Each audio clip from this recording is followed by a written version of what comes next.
Welcome to a galaxy far, far away. Here at the Cantina podcast, we provide top shelf service, including rumors, leaks, news, and reviews. Come in, order a Loman Ale, and remember, no droids allowed.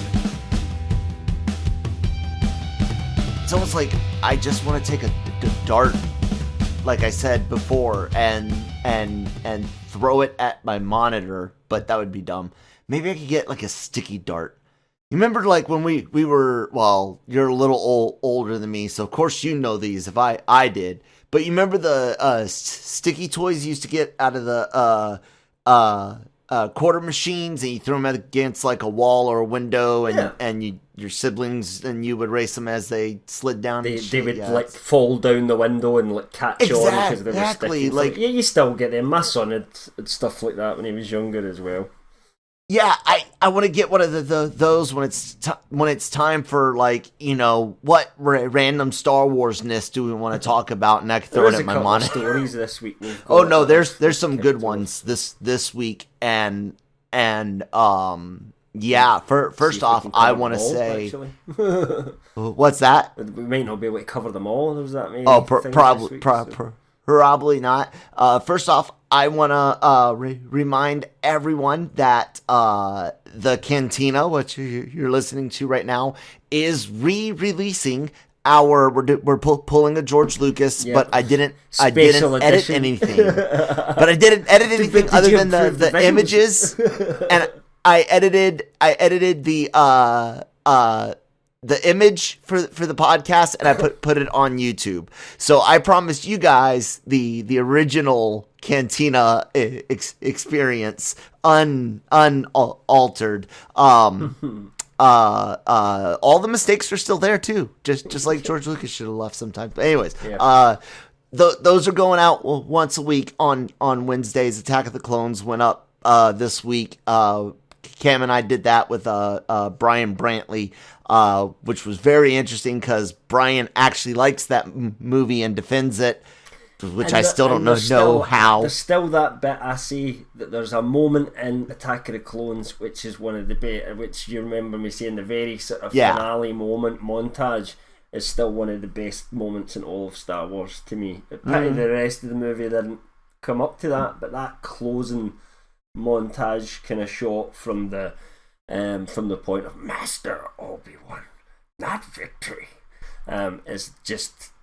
actually immense, and it's well shot and well directed. Yeah, well, surprisingly, but almost as if maybe that was like the assistant director that day or something. Maybe it was. Quick, George isn't here. Everybody, let's film something good.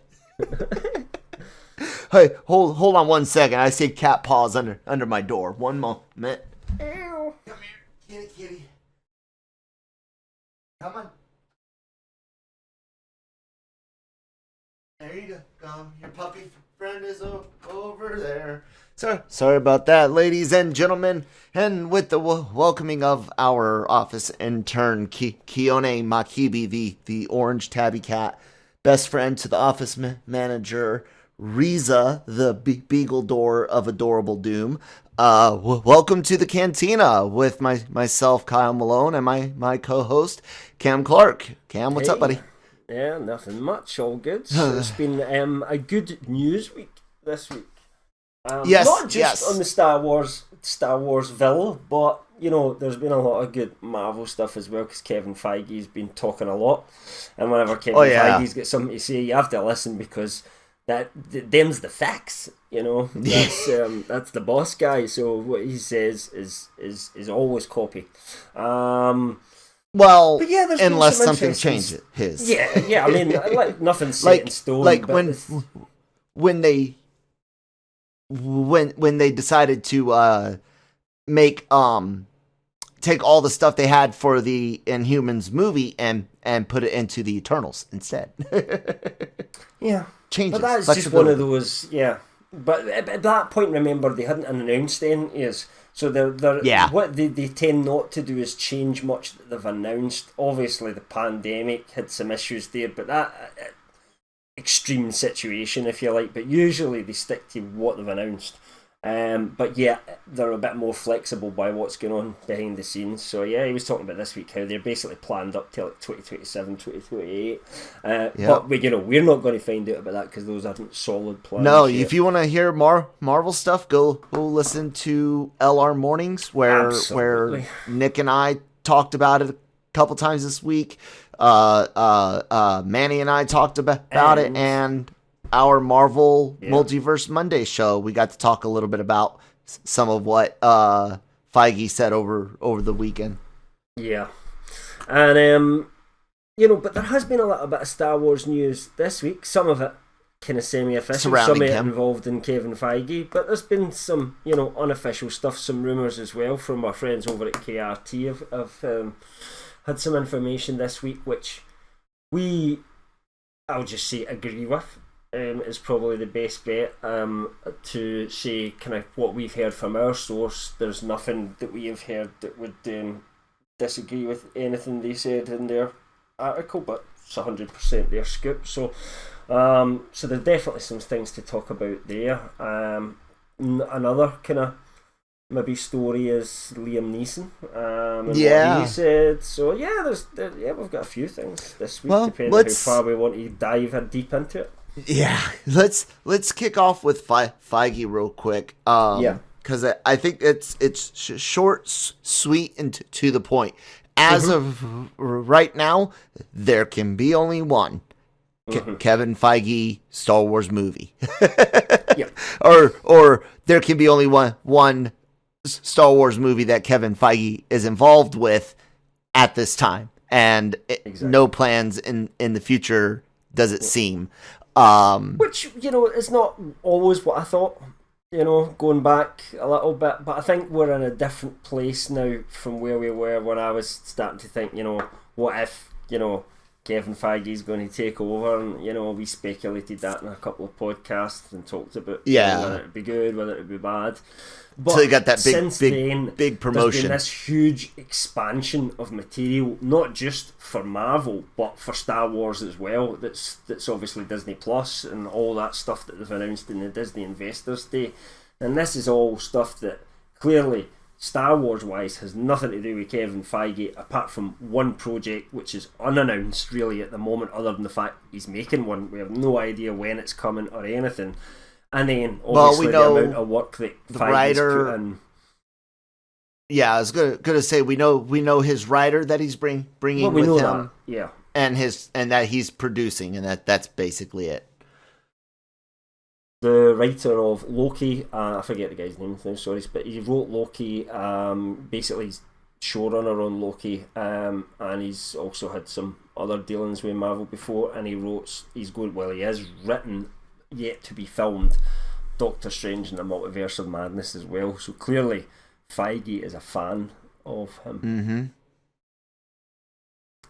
Absolutely. But, what Feige said was, it was asked straight to him, are you going to have any more involvement with Star Wars going forward? And he very simply, as you said, no, not at all. And that's not, the kind of thing that Kevin Feige would say and then come out with a year later. Sorry, I couldn't tell you about it at the time, but now I'm emperor of the entire Disney. That's just not the way he would say nothing. Or as the people who wrote the article, and interviewed him said, look, they've interviewed Kevin Feige many, many, many times, and he doesn't just lie to you. He'll either talk around it in a very, one of those political answers where he says a lot but actually tells you absolutely nothing. Like the Spider-Man 3 comments earlier, which you guys can hear about on LR Mornings earlier this week. Yeah, so it has been making stuff. But I think we can pretty much just rule out the whole, which were crazy theories anyway. I mean, I'm not saying I wouldn't necessarily have welcomed Kathleen Kennedy getting the door after I watched The Rise of Skywalker, because I probably would have been quite happy. I'd give her a lift to the airport, to be honest, at that point. I think you would have been happy to see Bob Iger get the boot at that point.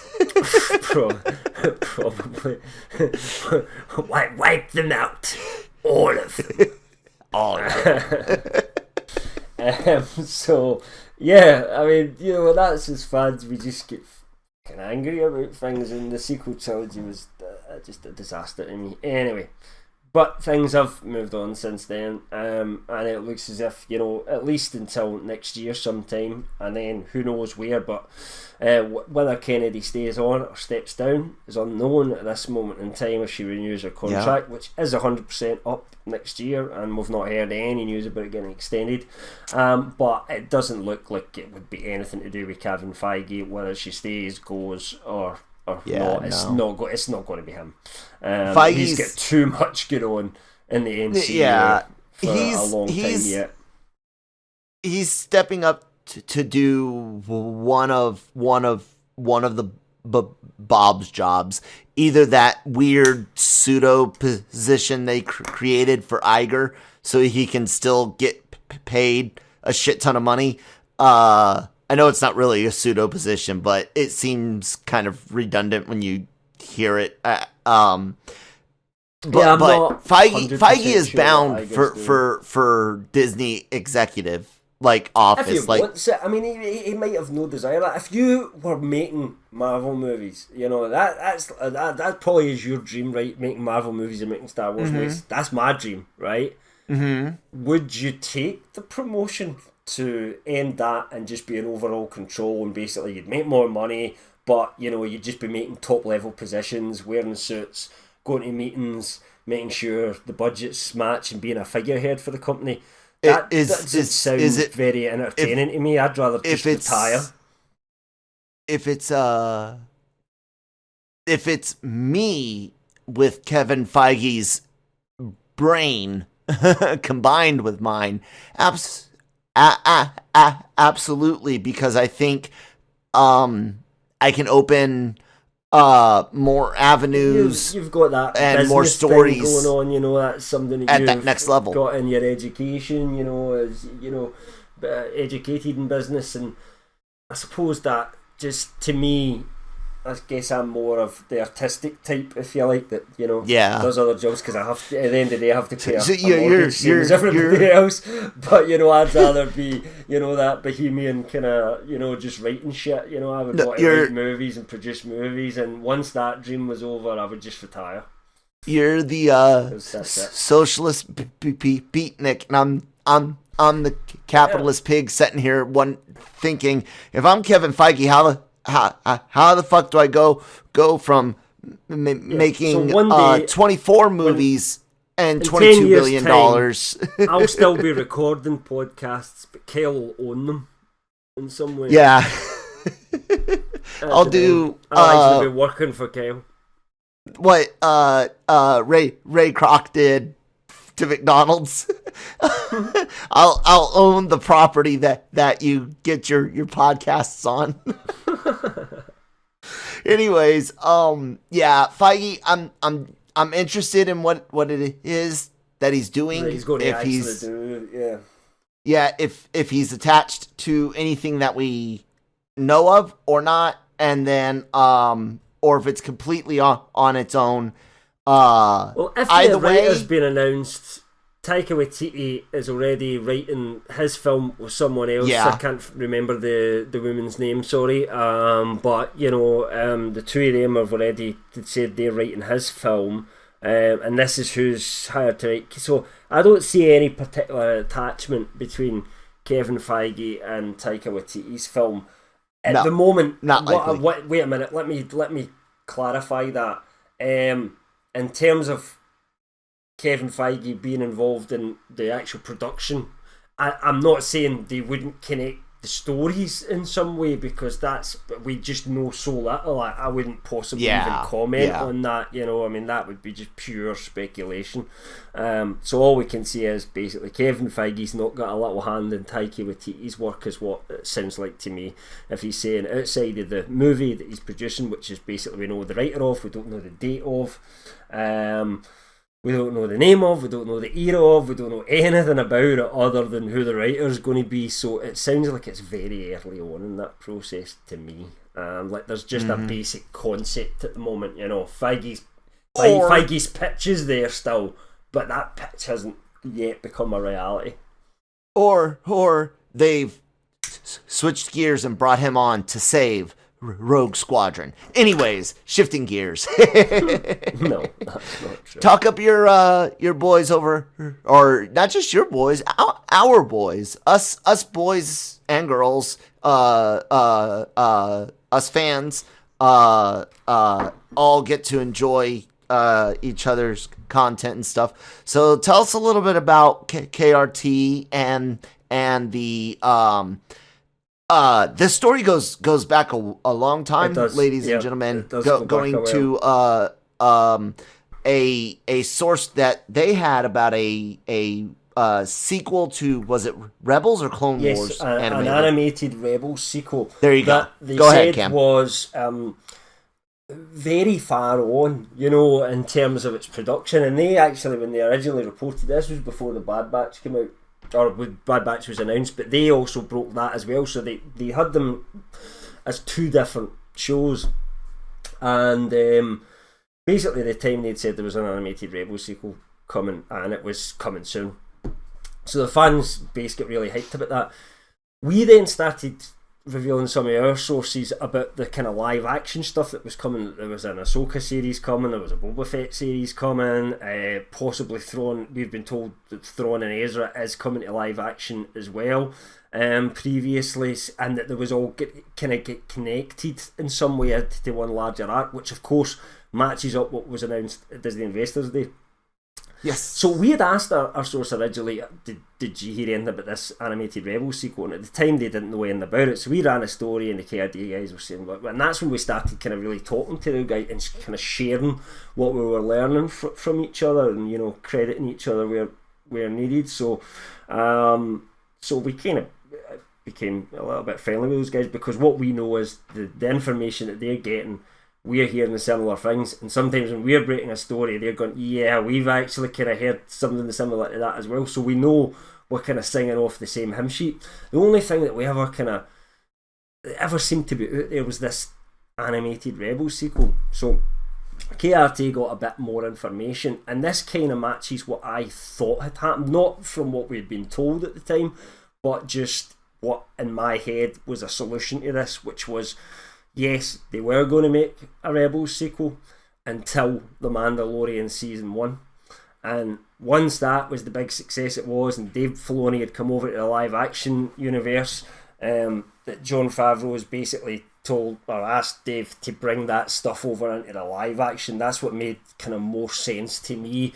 The fact, casting Rosario Dawson, announcing an Ahsoka show, the rumours that we've heard about a Thrawn Ezra thing coming, the fact that, Thrawn was name dropped, in The Mandalorian itself, and we've been told it's all kind of building towards something. To me, I think Thrawn's going to be like either the big bad, or there's something like that, that's going to involve him going forward.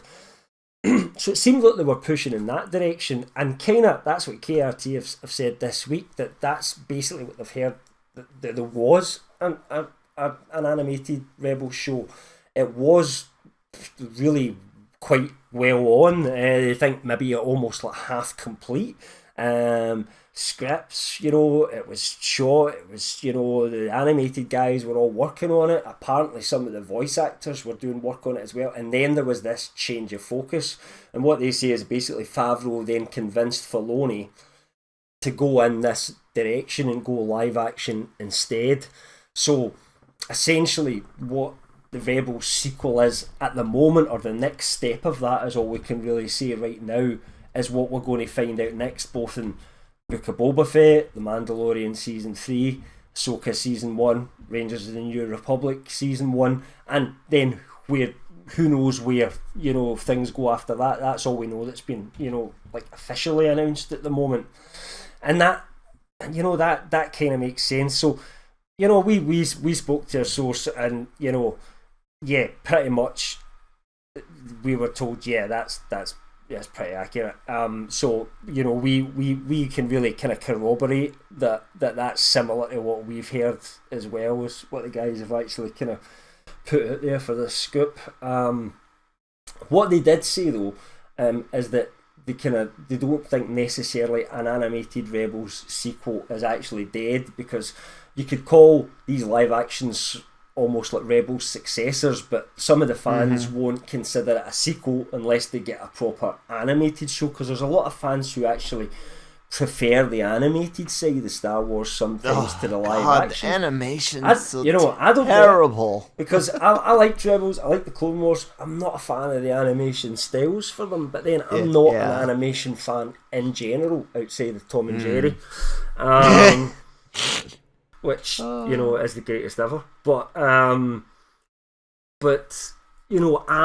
happier as a fan that they're kind of going in a live action direction, because I just think there's a certain tone to live action that sometimes you don't get right in animated, that you can't just quite do the same character stuff, because you can't get into the characters in the same way in an animated form as you can where you get an actor. Obviously the voice works great in all the Star Wars shows, that's not what I'm getting at, but there's something about the character's voice, the face on screen, all at the same time. Something like, Esposito in The Mandalorian, which we've gushed about in previous versions, or Pedro Pascal and some of the performance that he pulls off in the kind of final episodes of The Mandalorian when he takes his helmet off. And Kyle, if you want to hear Kyle and I bang on about how great some of that was, the little touches there, go back and listen to our reviews of The Mandalorian Season 2, because we were fans. Yeah, Esposito, Pascal, fantastic.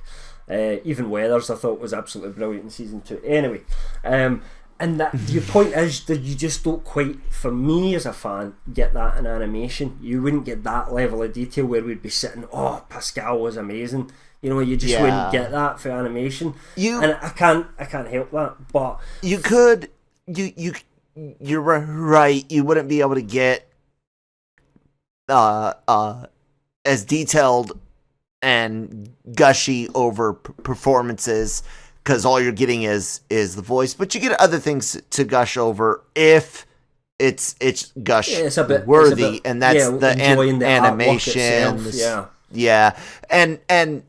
But that's, then animation's got so many different styles, and you get different fans of different styles, don't you? Right, you know what I mean? and that's where I think the disconnect is, because I'm a lot like you. Well, I'm different than you. You actually liked quite a bit of Clone Wars and Rebels as it went on. The first season of Rebels it took and the a while. First season of Clone Wars was really quite pants. Filoni had to grow into both of those shows for me before it kind of really kicked off.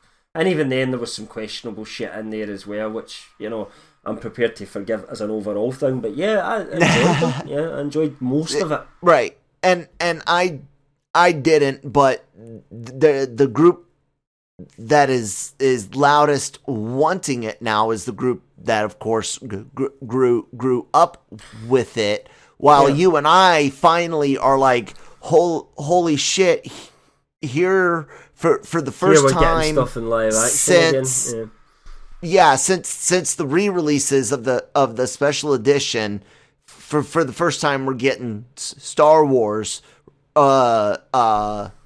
live action again, and somebody can hit the dislike button and yell at me all you want. I don't hate the sequel trilogy, but I would gladly give it up to get the sort of the Jedi trilogy books back. I would give it up for them to be able to do something new with where this is all going at the moment. Yeah. In a heartbeat. Like, that's how much I despise the sequel trilogy. The prequels, I have said it before, they are a decent enough concept that is supremely badly executed and ruined by being badly shot, badly directed, badly performed, badly written. But the idea is solid. The sequel trilogy is the opposite of that, and somehow that makes it worse to me, because it's got no soul. There's no soul in the sequel trilogy. But Cam, how about that amazing graphics space fight in the beginning of Sith, and that beautiful, wonderful dance they did at the end. I don't know why they danced, but they danced. Revenge of the Sith, it's actually pretty cool the way it goes in. My issue with it was it turns... Once they start talking. Once they start talking, it goes off. Yeah, it's good until they start talking. And I think, you know, if you go back with this, we probably said this exact same thing. In fact, I'm sure we did when we reviewed the movie. And it looks like a PS2 game. Well, you know, it didn't at the time. You know, because then we had PS1 games. Anyway. Anyways. So, you know, actually we're quite similar to the KRT guys in that respect, because I know Corey's like right into the animation sort of stuff, and Noah's not so much. He's like you, he's never watched like the Clone Wars or All the Rebels or anything like that. He's more kind of live action, so he's kind of happier with this, whereas Corey's like, I kind of want to see the animated Rebels sequel. But what they said is they think that there is still hope for a kind of Rebels sequel, an animated show further down the line, again, that it won't be kind of completely flung out, and they think that there is a chance that some of those characters could go back into animation again at some point for a show. I'm not sure. I think that's a good plan to have, and Filoni probably thinks, oh yeah, I'd like to go back to animation one day, and you know, I'm not going to stick with this forever, but I think he'll get the bug, and I think he'll get the live action bug, and I don't think he'll go back anytime soon. It's just my opinion, but didn't Filoni say that he wanted Ahsoka's story to end in animation the way I don't know if he ever actually said that, but that's kind of, that seems to be like what they're kind of hinting at, that, you know, that seems to be what Filoni is thinking. I just don't know if he'll be thinking the same thing in 2 or 3 years though, Kyle, you know, because things change. Right. That's all. But what I'm about saying. this? What about a Disney Plus animated Ahsoka movie for him to end? I mean, I'm up for his that. Story with her. It doesn't bother me, but would all the fans that have been fans of the Ahsoka and the Mando version of that, would they all go and watch the animated movie? Because I know people that won't watch things if they're animated because they think cartoons are for kids. I am not one of those people. No. I've just said I'm not big in animation. I'm not, but I have no problem watching cartoons. No problem at all. Yeah, I can enjoy cartoons very much. But they don't give me that sense of drama that I can get from live action. That's all I was saying, you know. But cartoons are still fantastic, so I would watch it. But would I then be thinking, I'd have rather that was a live action movie with Rosario Dawson and good special effects, and you could even put that in the bloody theatres, you know. And that's, if it becomes really popular, can you see them going back the way? I just don't know. I mean, maybe for the fans, I hope that you get what you want one day, you know what I mean? I absolutely do. They can do both. I mean, it seems as if there's hope left anyway. There is hope there. Yeah. That something else could come further down the line. But for the moment, it looks like that story is going to carry on in live action. They said a few other things as well. There was the fact that Sabine, it's kind of obvious, but you know, they've said Sabine should be a part of the Ahsoka series. She's expected to be a kind of regular character. And actually, Rosario Dawson, I think it was yesterday or today, somebody had said a story about, you know, maybe it was from the guy saying that there was, you know, something that Rosario Dawson liked that was about Sabine being in the Ahsoka series, or it was a fan saying, I really hope Sabine's going to be in it, and she liked it. So I could see that happening. Yeah, that definitely sounds as if, you know, again, from what we've heard, I have nothing to kind of doubt that. That sounds good to me, is all I'll say there. So yeah, I think that pretty much covers that, and it's kind of a big thing because, you know, this is something that's kind of been going on for a while. The point was, you know, a lot of the fans out there think, well, we're just KRT wrong about this, you know, and that never seemed to. And the more we got to know the guys and compare sources with each other, we thought, you know, maybe we're wrong and everything like that. You know, we were thinking at the time, and now it sounds like we know what's happened. You know what I mean? So it's good to kind of get that cleared up. Here's the dirty little secret, ladies and gentlemen. And since Mike's not around, I'll bring it up. You little piss ants that bitched about the damn Mandalorian trailer being shifted. Shit changes sometimes, and a story that is legit good and information that is 100% legit today in 48 hours can be canceled 100%, or shifted left or right on the calendar. Like, a trailer is somebody going, go. That's all it takes, for somebody to do a trailer. Exactly. You can't change your mind about something getting into production. Pictures that have been seen. You can. But not that quickly. Not that quickly. Do you know what I mean? If you film some have. It's not smart. If something's filmed already and you saw a character on set, pretty much they're going to be in it. That's not going to suddenly change kind of last minute. But a trailer literally can change. They can decide right up until any time before it that they're not going to go ahead with it.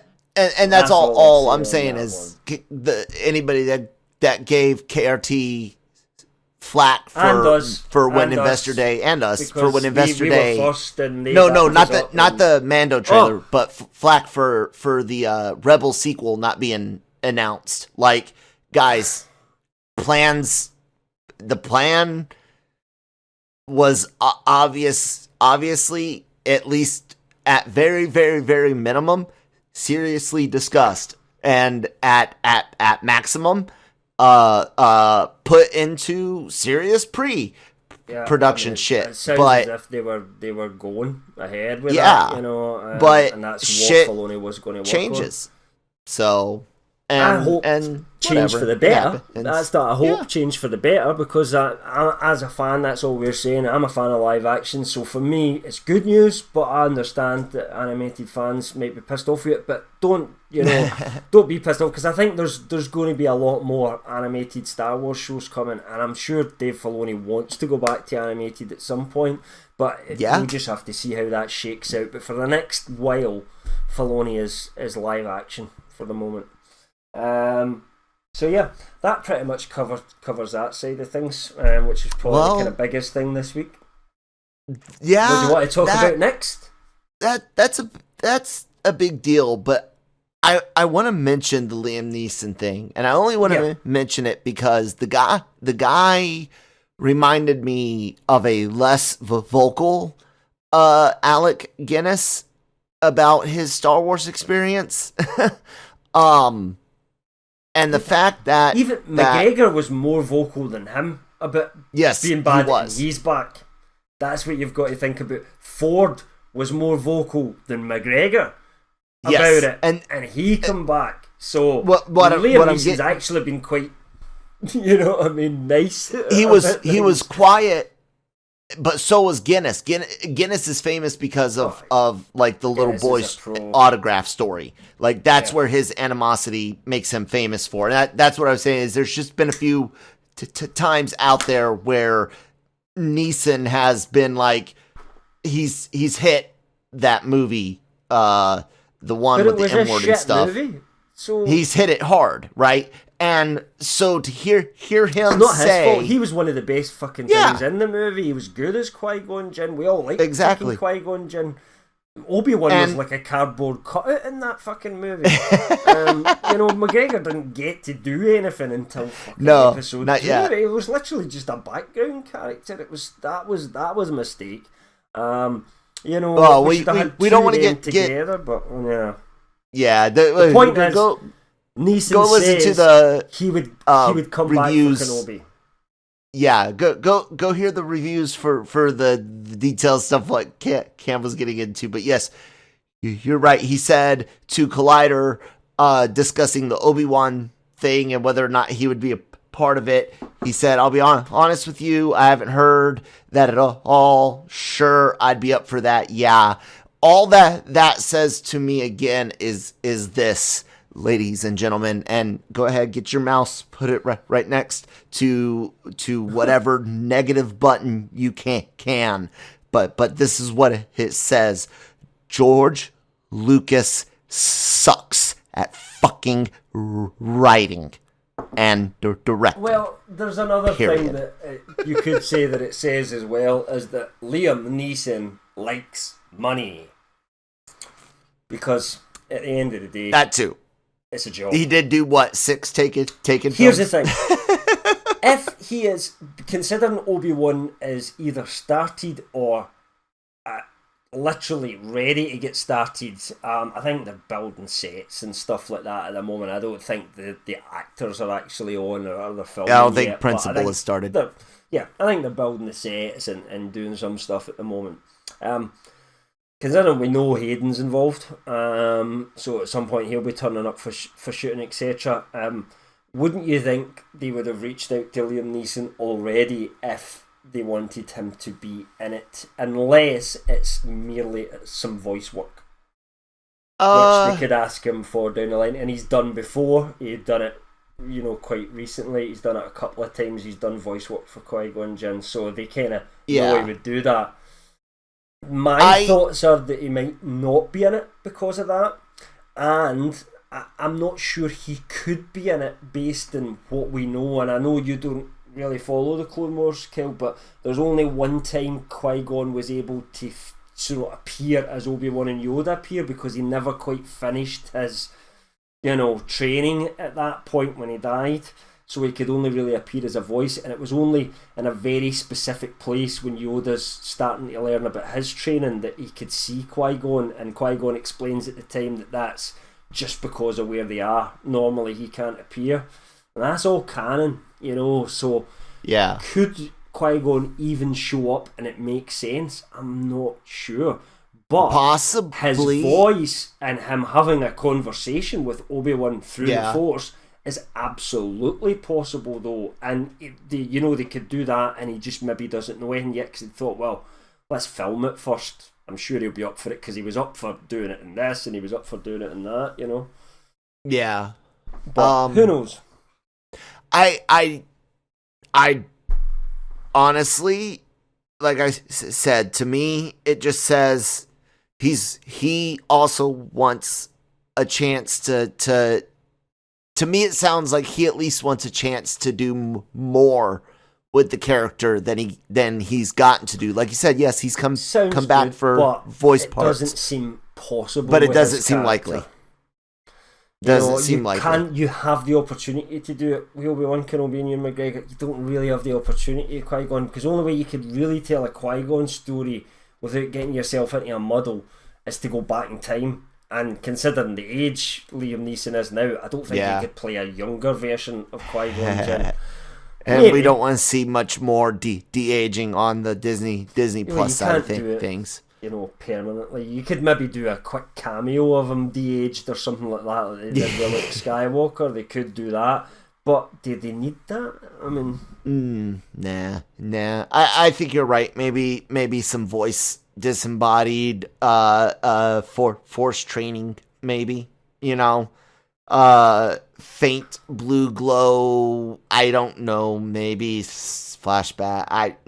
I honestly, I agree with you. I don't think he's in it in any significant way for certain, because we would have heard something. He would have heard something, and they haven't been. Well, no, that might, like you said, they would muddle things up, but Lucasfilm is not against muddling things up. So I'm going to recant and say 50-50 that he's a surprise big part of it. And if he is, I don't like it. I think it's unlikely other than a voice. I'd actively, yes, if anyone, because we know Lucasfilm execs sitting to go through our podcast with a fine tooth comb, Kyle, of course. And take our advice to heart and soul. Yeah. Sometimes we can't get them off the phone. But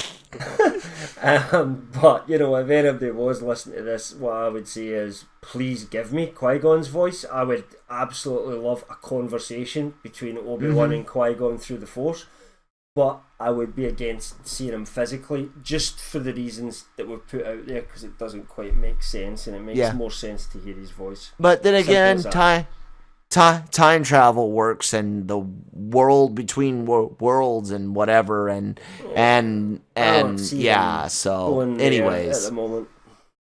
yeah, anyways. That's gonna about do it for this week on the Cantina, ladies and gentlemen. Like I said earlier this week, our re-release of Attack of the Clones Cantina reviews went up. It's on YouTube channel. Speaking of that YouTube channel, go subscribe to it. Lots of podcasts there besides the Cantina reviews. LR Mornings goes up.